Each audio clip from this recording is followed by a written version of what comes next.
Okay, students, high altitude adaptations found in yak.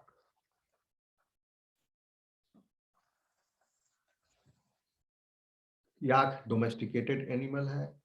It is domesticated. ये adaptation नहीं है, इसके बारे में आप जान लो. डोमेस्टिकेटेड है, हाईएस्ट ड्वेलिंग एनिमल है, हाईएस्ट ड्वेलिंग एनिमल है.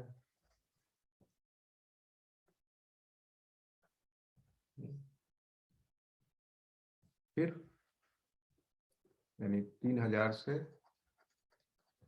5000 मीटर की ऊंचाइयों में ये पाया जाता है. हाई एल्टीट्यूड ये हो गया आपका with wide range यूरीबार्क,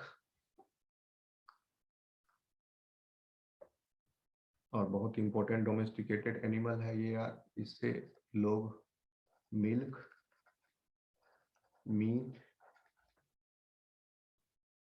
and work, agriculture या ट्रांसपोर्टेशन, बैठ के कहीं जा सकते हैं, सब इसका इसीलिए डोमेस्टिकेट किया गया है. तो इनमें क्या एडेप्टेशंस हैं, दिस वी विल सी.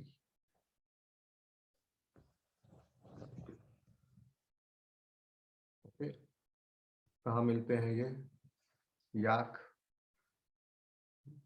तिब्बत में. साउथ अमेरिका में मिलता है? नहीं. एटलस में मिलता है? नहीं. This species is unique to Tibetan plateau. Okay, ये तिबेटियन हाईलैंडर है. आज के डेट में ये चाइना का क्विनघाई प्रोविंस में, क्विनघाई, लेकिन हम लोग नहीं मानते हैं इसको. किनघाई, लोग का तो इतना टेढ़ा नाम रहता है, किनघाई. We reject them. तिब्बत मानते हैं. तो यहीं पर स्थित मिलते हैं. And it is the source of milk, meat and for agriculture में इसका डेड बॉडी फर्टिलाइजर बन जाता है फिर. ठीक है. तिबेटियन डोमेस्टिक याक ये हाई प्लेट्यू पर बहुत ही अच्छे से रहने के लिए अडेप्ट हो गए.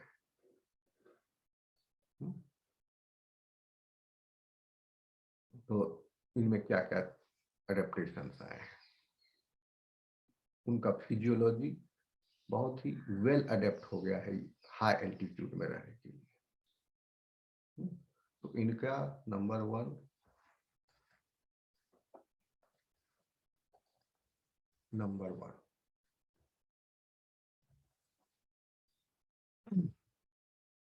सबसे पहले आप जान लीजिए कि they have larger lungs.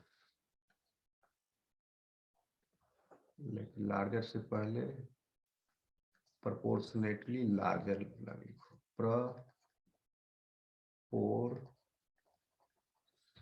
proportionately they have proportionately larger lung.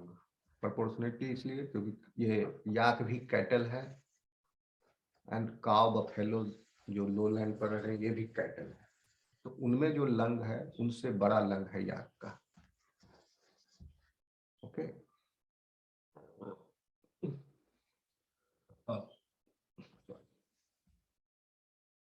larger lung and heart too,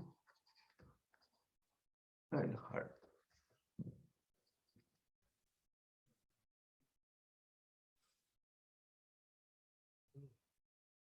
They have greater capacity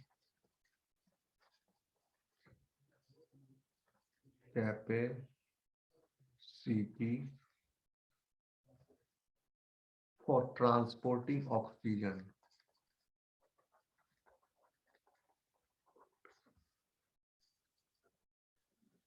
transfusion. Okay. Through the blood, through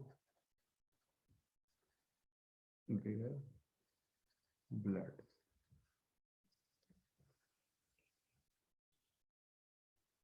In yaks, you will find expression of hypoxia inducible factor. This is recently studied.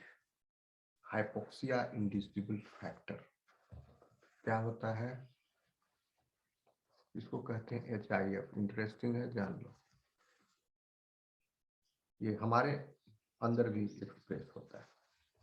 Basically hypoxia inducible factors HIFs are transcription factors.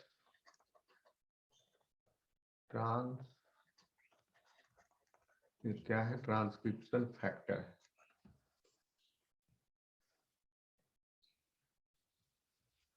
ये express होते हैं when there is decreased supply of oxygen.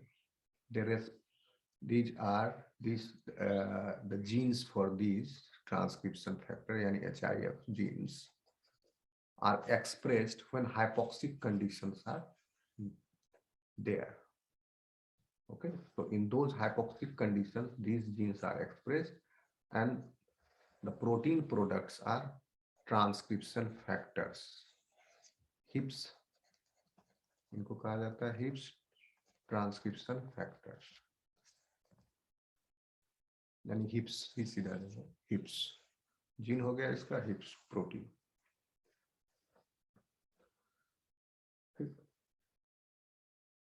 बहुत ही important role है इसका development में,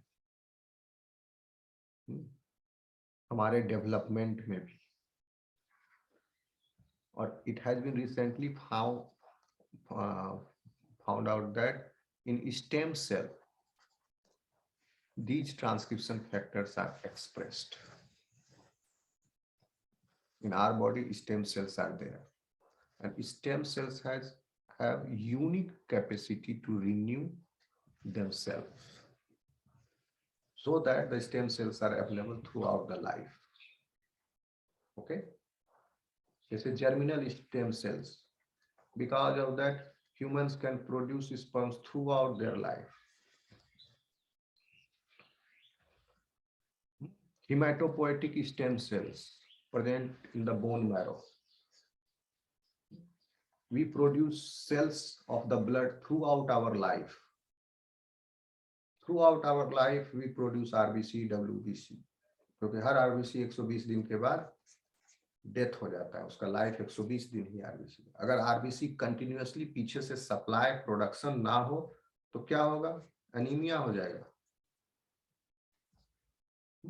और इस प्रकार का जो एनीमिया होता है बोन मैरो में डिफेक्ट की वजह से, यानी सप्लाई पीछे से नहीं है, उसको बोलते हैं plastic anaemia. Aplastic anaemia. And this is very dangerous. Anaemia का बहुत सा कारण, iron deficiency, vitamin deficiency, B12, folic acid, reticulocytes का डेवलपमेंट, डिफरेंशिएशन में जो है उसमें भी कुछ डिफेक्ट्स होते हैं, उसकी वजह से भी एनीमिया हो सकता है. बहुत सारा कारण है, लेकिन ये जो कारण है प्लास्टिक एनीमिया, ये बहुत ही डेंजरस है. फिर क्या होगा? पर्सन को ब्लड चढ़ाना पड़ेगा. बन ही नहीं रहा खून तो ब्लड देना पड़ेगा आउटसाइड से. कब तक ब्लड देते रहेंगे? उसको हमेशा ब्लड ट्रांसफ्यूजन करना पड़ता है, या नहीं तो अब बोन ट्रांसप्लांट करो, किसी दूसरे पर्सन का बोन मैरो यहाँ ट्रांसप्लांट कीजिए, healthy bone marrow, so that it will divide. लेकिन बोन मैरो ट्रांसप्लांट में क्या दिक्कत है? हेप्लोटाइप मैच करेगा तब ना. बोन मैरो ट्रांसप्लांट रिजेक्ट हो जाएगा. ज्यादातर जो है रिजेक्ट ही हो जाता है, बहुत कम सक्सेस है. हेप्लोटाइप मैच करना होगा. इवन क्लोज जो ब्रदर सिस्टर हैं उनका भी हेप्लोटाइप मैच नहीं करता. क्लोज ही है ब्रदर सिस्टर. मोनोजाइगोटिक ट्विंस का हेप्लोटाइप भी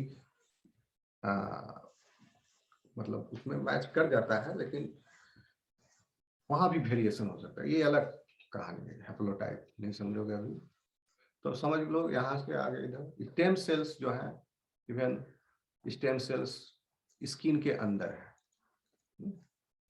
जिससे कि हमारा स्किन हमेशा नया होते रहता है. और इस तरह बॉडी के अलग अलग हिस्सों में भी स्टेम सेल्स हैं, ताकि बोन में है स्टेम सेल्स, लंग में है स्टेम सेल्स, हार्ट में है स्टेम सेल्स, ताकि उस ऑर्गन की क्षतिपूर्ति की जा सके। लेकिन उस ऑर्गन, इवन लिवर में है, इस ऑर्गन में फिर वो ऑर्गेनोजेनेसिस नहीं कर पाता, वो अलग चीज है, ब्लॉकेड है। यानी उस ऑर्गन को काट दें तो कहोगे स्टेम सेल तो है, ऑर्गन फिर से बन जाने नहीं। तो आप समझिए कि स्टेम सेल की रिन्यूएबिलिटी जो है, it is maintained by this transcription factor. ये ना ही सिर्फ स्टेम सेल है बोन मैरो में, यहाँ पर एक्सप्रेस हो रहा है। ऑक्सीजन का यहाँ पर अवेलेबिलिटी जो है कम नहीं है, हाइपोक्सिक कंडीशन नहीं है, फिर भी ये एक्सप्रेस हो रहा है। सिर्फ नाम इसका ये है हाइपोक्सिक इंड्यूसिबल फैक्टर्स। लेकिन ऐसा जरूरी है कि सिर्फ हाइपोक्सिक कंडीशन में ही, नॉर्मल सर्कमस्टांस में without this there will be, if any mutation in these genes, then there will be no life, even birth भी नहीं होगा, प्रीनेटल डेथ हो जाएगा, मिसकैरेज हो जाएगा अगर म्यूटेशन हुआ है इस चीज में, क्योंकि this is vital for the survival. Okay, इससे मेटाबॉलिकली मेंटेन कर रहे हैं स्टेम सेल्स अपने आप को, ताकि लो रेट रहे इनमें, less oxygen, less BMR, and by this they are preserving their potency for long periods. Okay, इसी HIF सिग्नलिंग से डिफरेंशिएशन होता है। और भी फैक्टर्स हैं, ये important factor, differentiation, cell will differentiate,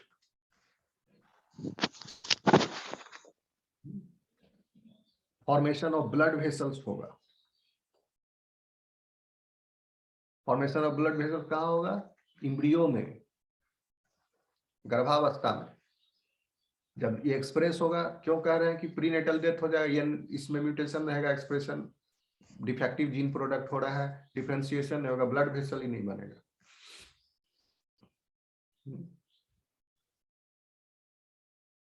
ठीक है, रिजल्ट ट्यूमर के रूप में हो जाएगा।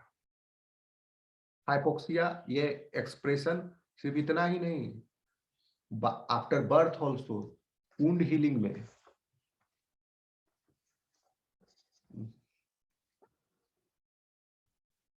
वुंड हीलिंग,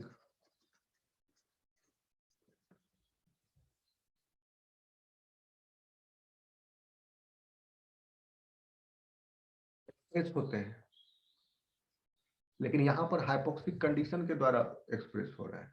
वुंड में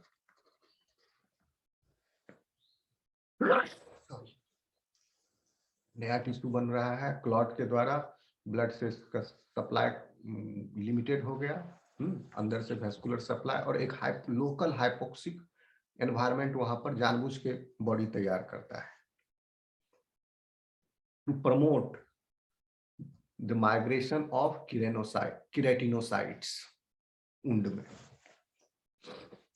और उस केराटिनोसाइट्स के माइग्रेशन से इपिथेलियम जो है वो रिस्टोर होगा स्किन का। ओके, तो इफ आप समझो कि किसी का घाव को अच्छे से भर जाने के लिए भी ये जरूरी है, HIF and proper restoration of the skin epithelium। तो ये तो इसका हो गया बहुत, इवन कॉन्ड्रोसाइट्स के लिए जरूरी है, बोन के डेवलपमेंट के लिए जरूरी है, ये सब बहुत सारा, तो ये दीज आर इम्पोर्टेंट। तो उसका रोल है यहाँ। What they are doing is, these animals, yak basically, are inducing this hypoxia inducible factor. HIF's expression of HIF 1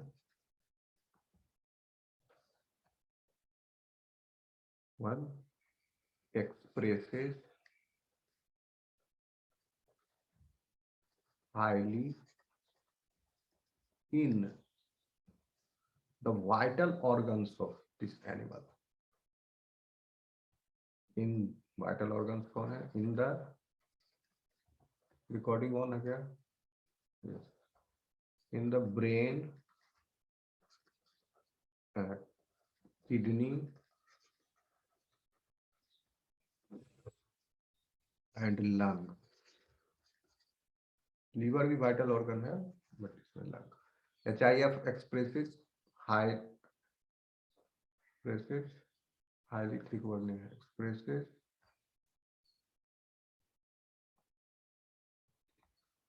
highly, यहाँ लगा, highly expresses in the brain, kidney and lung. Hello students. Yes, sir. Okay. ये हो गए याक के important adaptation.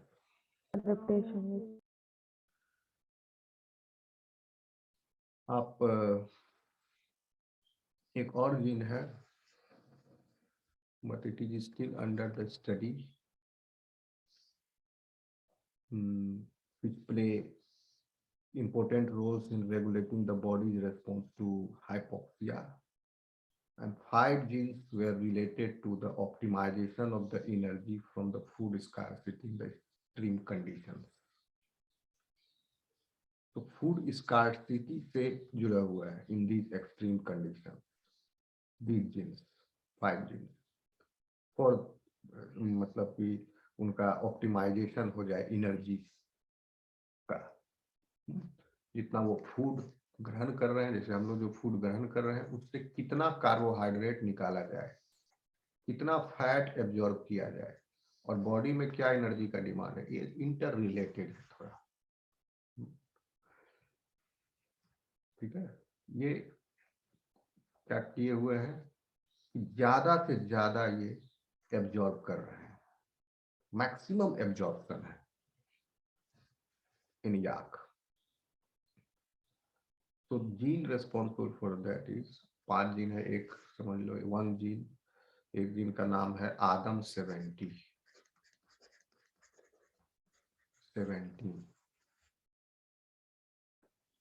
is found in Adam 17 gene.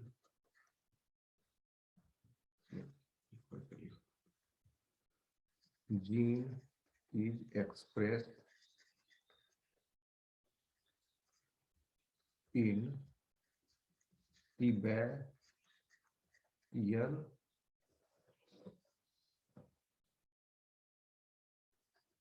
Highlanders. ये humans में भी express है और याक में भी एक्सप्रेस हो रहा है.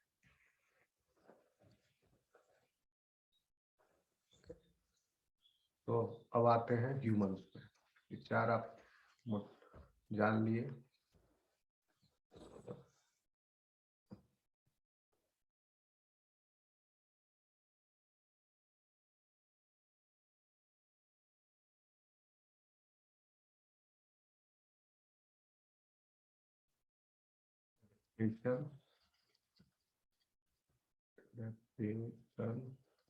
in human.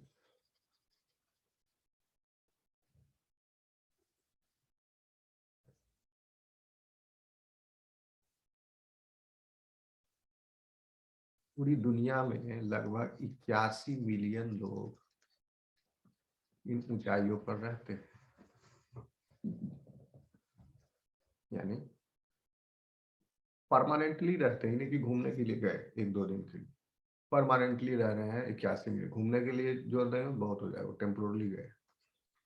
यानी 2500 मीटर से ऊपर 81 मिलियन यानी 8 करोड़ 10 लाख लोग रह रहे हैं.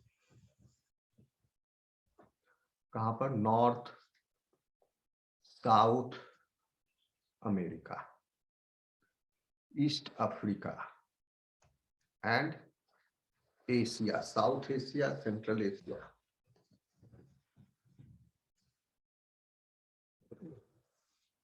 और वहां पर ये हजारों सालों से रह रहे हैं, मिलेनियम्स। इसलिए इनमें ये फिजियोलॉजिकल एडेप्टेशंस हो गए हैं, so that they suitably suitable adaptation हुए, ताकि वो अच्छे से वहां रह सके, अपने डिमांड को फुलफिल कर सके, फिजियोलॉजिकल डिमांड को फुलफिल कर सके। ठीक है, और विदाउट एनी कॉम्प्लिकेशन। ठीक है, अगर एक कोई साधारण व्यक्ति इन पहाड़ों पर चला जाए रहने के लिए, इतनी ऊंचाइयों पर, कोई नॉर्मल जनरल पब्लिक, क्या हो जाएगा उसको? माउंट एल्टीट्यूड सिकनेस हो जाएगा, माउंटेन सिकनेस बोलते हैं, एल्टीट्यूड सिकनेस या माउंटेन सिकनेस।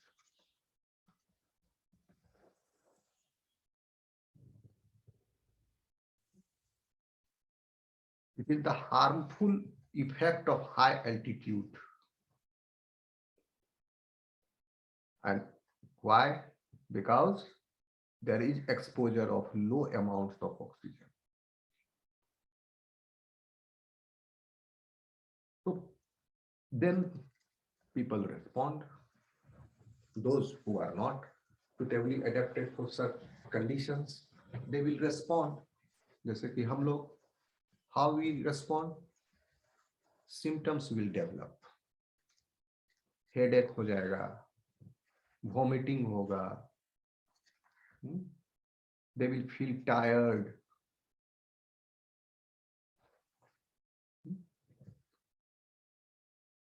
कंफ्यूजन होगा उनको, इंसोमेनिया हो जाएगा, यानी trouble in sleeping, dizziness they will feel. ये सब तरह के कॉम्प्लिकेशंस हो जाते हैं। फिर पहले तो शुरुआती लक्षण ये सब आए हैं। अगर ये करेक्ट नहीं हुआ, यानी मान लो कोई ऊंचाई पर फंस गया, या कंफ्यूजन हुआ, डिजीनेस हुआ, यहाँ के बाद मान लो बेहोश हो गया, तो क्या हो जाएगा? बढ़ते और कोई बचाने के लिए नहीं आया उसको उठा के ले जाने, और ऑक्सीजन की कमी है साथ ही साथ, तब ये प्रोग्रेस कर जाएगा high altitude pulmonary oedema.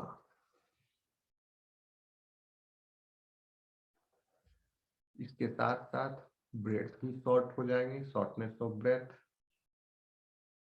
And they may also develop even high altitude cerebral oedema.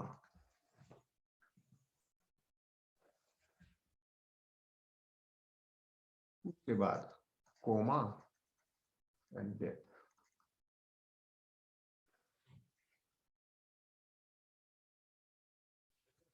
तो खतरनाक है high altitude sickness.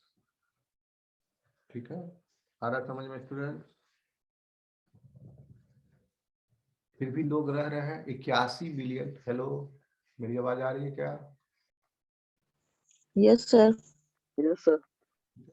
General sir आ रही है।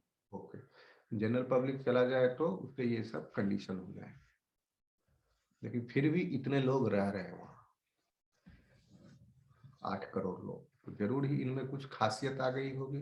वो खासियत पास हो रहा है from one generation to other generation. वो कौन से चेंजेस आ गए, ठीक, वो हम अभी देखेंगे। तो humans are adapted in a different way. ठीक है, तो बिना माउंटेन सिकनेस हुए इनमें कुछ फिजियोलॉजिकल एडेप्टेशंस है, कुछ जेनेटिक एडेप्टेशंस है। ठीक, वो एडेप्टेशन रिलेटेड है ऑक्सीजन ट्रांसपोर्ट सिस्टम से, स्पेशली हीमोग्लोबिन में कुछ चेंज हो गया है, मॉलिक्यूलर चेंज, और जिसकी वजह से ऑक्सीजन कैरिंग कैपेसिटी फास्ट हो गया है, इफिशिएंट हो गया है, to compensate for this low oxygen environment in them. And these adaptations are associated with other development, are also associated with developmental patterns. बहुत इंटरेस्टिंग है ये। अब देखिए क्या हो रहा है। सबसे पहले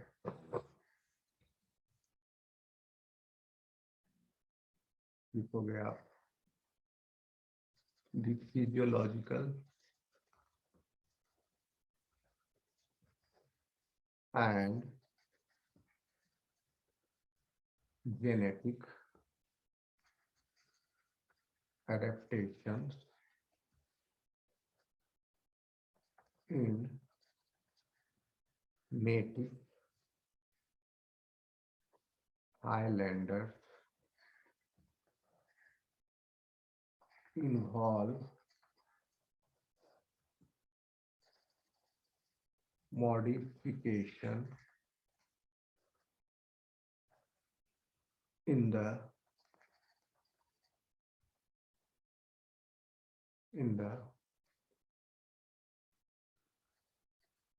oxygen transport system of the blood.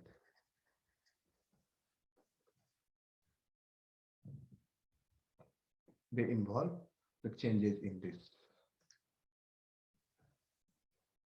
especially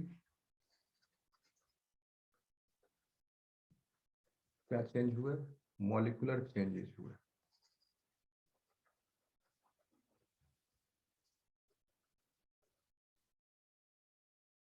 In the structure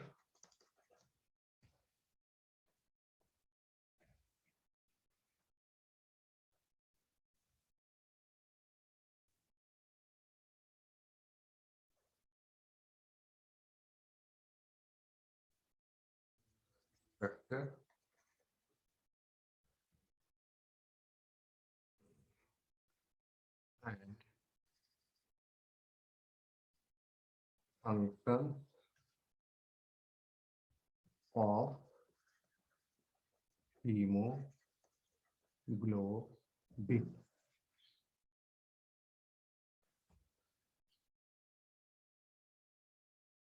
And this is to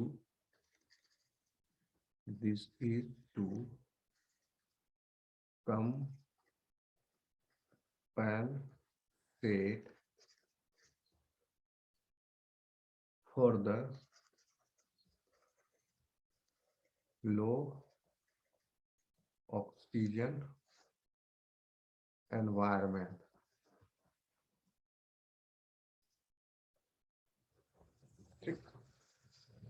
but ये जो चेंज आया, इस चेंज की वजह से नंबर 1 में जो चेंज लिखा है, इस चेंज की वजह से अलग कुछ दूसरे चेंजेस भी आ गए। And this change is associated with those changes. क्या क्या वो दो चेंजेस है?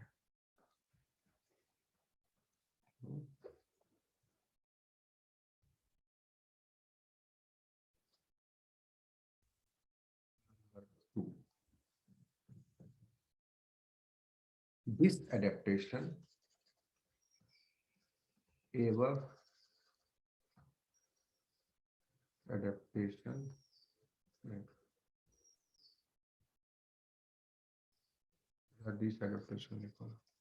this adaptation is associated with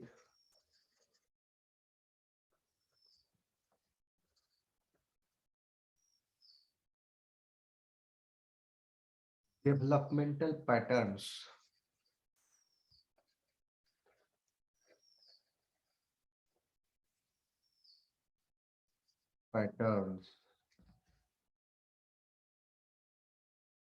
such as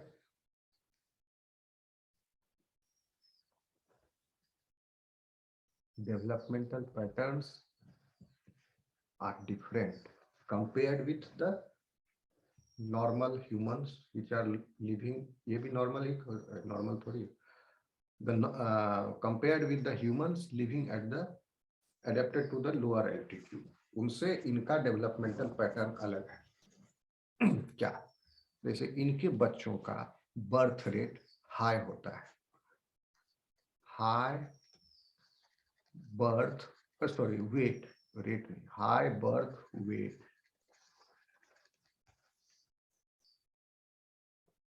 their lung volumes are increased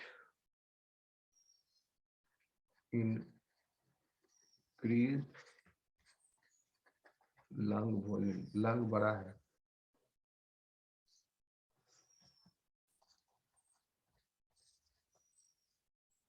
increased breathing,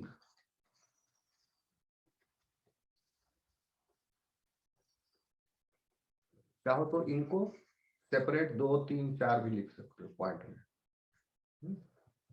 1 वाला ये हो गया, दूसरा में लिख लो हाई बर्थ वेट, तीसरा में इंक्रीज लंग वॉल्यूम, चौथा में इंक्रीज ब्रीथिंग। आ रहा समझ में student? Yes, sir. Their resting BMR is high. Higher जब रेस्टिंग स्टेज पर है तो BMR जो है बेसल मेटाबॉलिक रेट वो हाई है।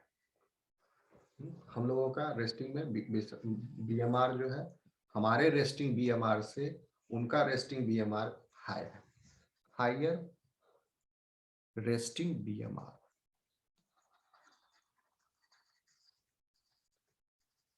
और ये बाय बर्थ है, ठीक है, ये सब चीज बाय बर्थ है।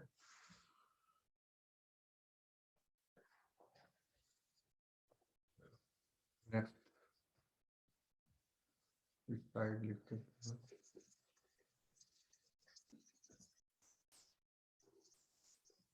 ह्यूमन हो जाएगा, फिर आपका टॉपिक ये ओवर हो जाएगा, ठीक है। फिर एग्जाम में अगर इस पर सवाल आएगा तो आप अच्छे से लिख सकते हो। याक का भी जान लिया, रोडेंट भी जान लिया, ह्यूमन भी जान लिया।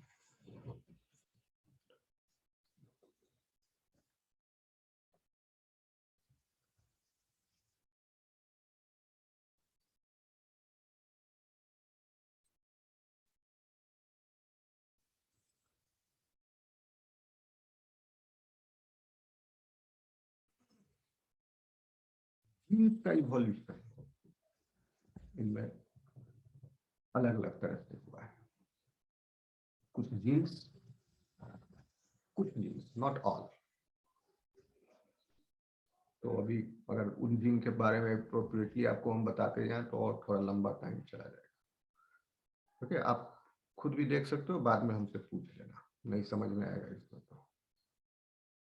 तो कहने का मतलब हुआ कि genome of Tibetan people gives us clue about the molecular evolution of high altitude adaptation. जैसे कि जीन्स EPAS1,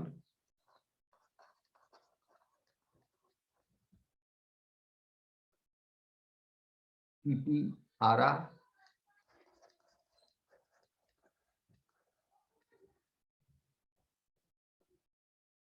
EGLN1, ये 3 जीन, इसमें काफी चेंजेज हो गए हैं। Jeans have accumulated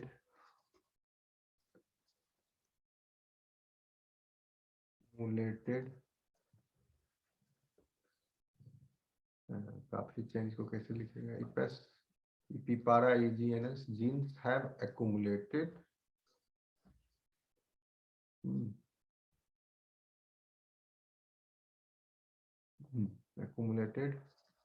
significant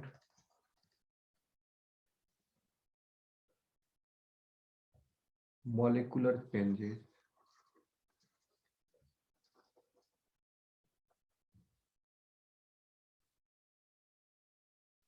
among the Tibetans.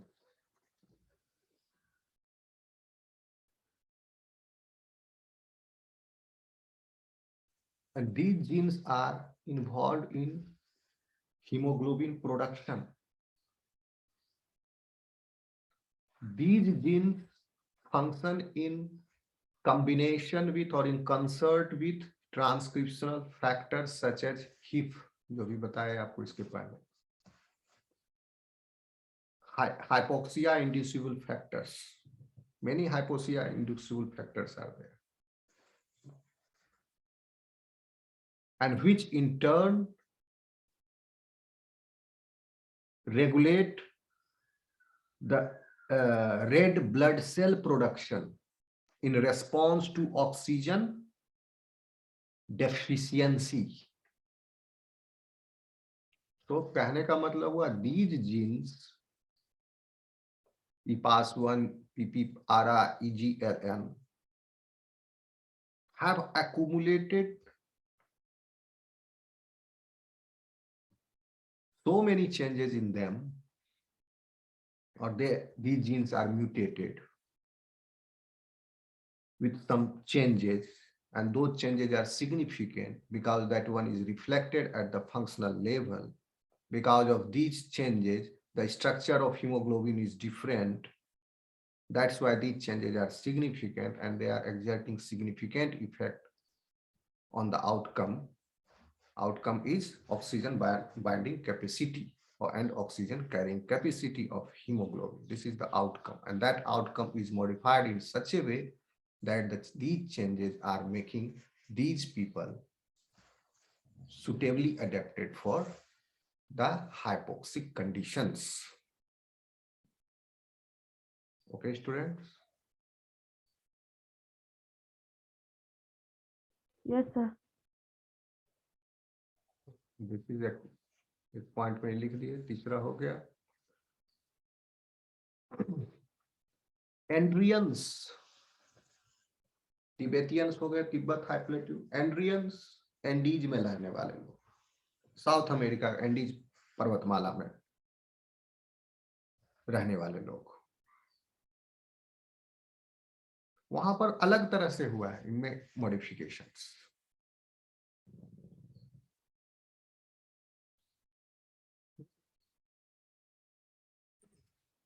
ये तिब्बतियन में लिख दिए. अब इसमें लिख सकते हो एंड्रियन का भी लगा के, लेकिन रहने दो उसको. इसी तरह adaptive mechanism is different among the Ethiopian highlander in terms of these genes.